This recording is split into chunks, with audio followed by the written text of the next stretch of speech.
vamos lá. Porque hoje, finalmente, eu acompanhei a sessão lá no Supremo e me parece, eu queria saber, na sua opinião, se foi um avanço. Acho que muita gente esperava mais, a gente sempre quer uma solução mais clara, mais definitiva, mas me parece que foi um avanço. Gostaria de saber o que você achou.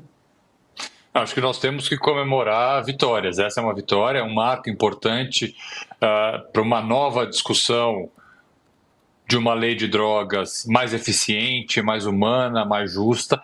É o início muito importante, é um marco realmente, é uma data que nós temos que comemorar. Eu não vou chamar de pequena vitória, porque não é uma pequena vitória, é uma vitória grande, apesar de não ser aquilo que o próprio recurso pedia, né? Vamos lembrar que este recurso, que é de um caso concreto, mas depois foi transformado numa repercussão geral, ou seja, vai servir aí para todo e qualquer caso que trate da matéria, ele falava da inconstitucionalidade, ele pedia a inconstitucionalidade do artigo 28 da Lei de Drogas, que diz que portar droga para consumo é um crime. O pedido, inclusive, eu fiz parte desse recurso, há muitos anos atrás, e faz tanto tempo que, se vocês olharem a minha sustentação oral no Supremo, nem barba branca eu tinha ainda. A gente vai trazer já. A gente tem essa imagem, viu, Augusto? A gente tem essa imagem.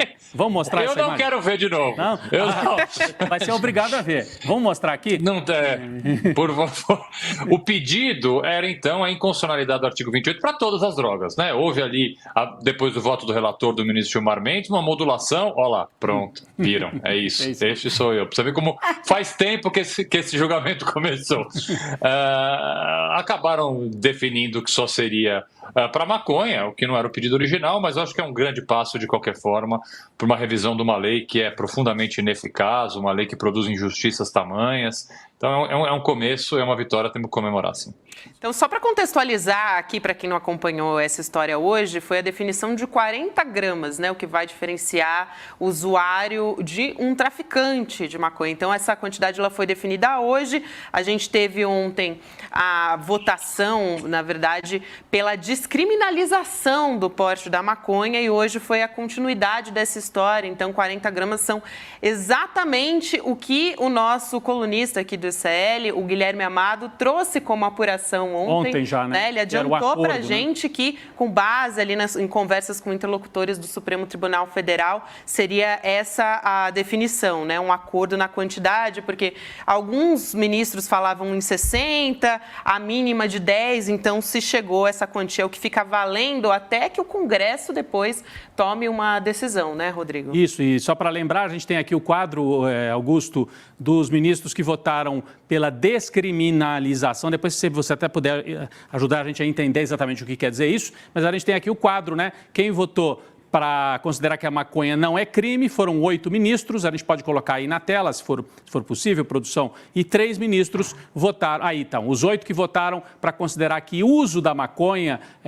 portanto, abaixo de 40 gramas, agora está definido, não é crime. Gilmar Mendes, Edson Fachin, Luiz Roberto Barroso, Dias Toffoli, Luiz Fux, Alexandre Moraes, Carmen Lúcia e Rosa Weber, que votou ainda antes de se aposentar, claro, porque agora no lugar dela está o Flávio Dino. E 3 ministros votaram no sentido contrário, foram derrotados. São os ministros, vamos colocar aí na tela, André Mendonça, Nunes Marques e Cristiano Zanin. Gabi, se a gente poderia pedir para o Augusto Botelho, então, explicar para a gente a diferença. Não é uma legalização, portanto, da maconha, é uma descriminalização. Na prática, o que isso significa? Se a polícia parar um sujeito, uma pessoa com 30 gramas, com 2 baseados de maconha, usando o português claro, o que acontece a partir de agora, segundo essa decisão do Supremo, Augusto Botelho?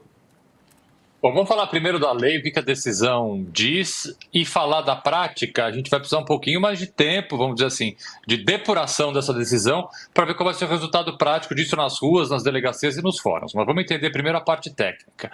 A lei de drogas, ela já não previa, no seu texto original, a prisão em flagrante ou qualquer tipo de prisão para aquele que fosse encontrado portando droga para consumo, certo?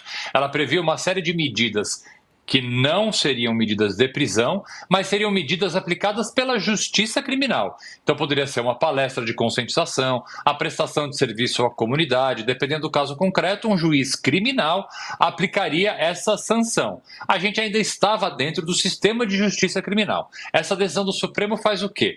Transfere da justiça criminal para a justiça administrativa esta eventual pena. Então nós não falamos mais agora de um crime, nós não falamos mais de justiça criminal, nós vamos falar de um ilícito administrativo, que ainda vai haver um período de transição, ainda vai ser provavelmente pelo CNJ, com a participação da Anvisa, também com a participação do Congresso eventualmente, estipulado que tipo de punições administrativas de um ilícito administrativo vão ser aplicados para aquele que portam para consumo abaixo de 40 gramas maconha. A gente sai da esfera da justiça criminal e cai numa esfera administrativa. Esse é o ponto técnico que é importante entender.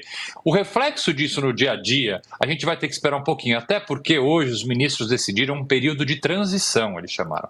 O que vai acontecer? Durante esse período de transição, pessoas flagradas portando droga para consumo ainda serão levadas para delegacias de polícia. Nessa delegacia de polícia, então, será feita uma pesagem dessa droga, será feita uma coisa que a gente chama de termo circunstanciado, e esse termo circunstanciado, que é a formalização dessa ocorrência, será encaminhado para um juizado especial criminal. Então a gente, apesar da decisão do Supremo, vai ter um período de transição em que a justiça criminal ainda ficará responsável por esses casos. Eu até comentei numa rede social mais cedo agora que a gente tem que cobrar que esse período de transição seja rápido, né? O CNJ, o Congresso, aí vai ser definido quem de fato vai estipular as novas regras, tem que decidir rápido, para a gente não correr o risco dessa lei, dessa mudança, não é uma lei, uma mudança do Supremo cai aí em desuso ou fique esse período de transição por um período muito longo, que aí na prática não vai funcionar nada, porque usuários continuarão sendo levados para delegacias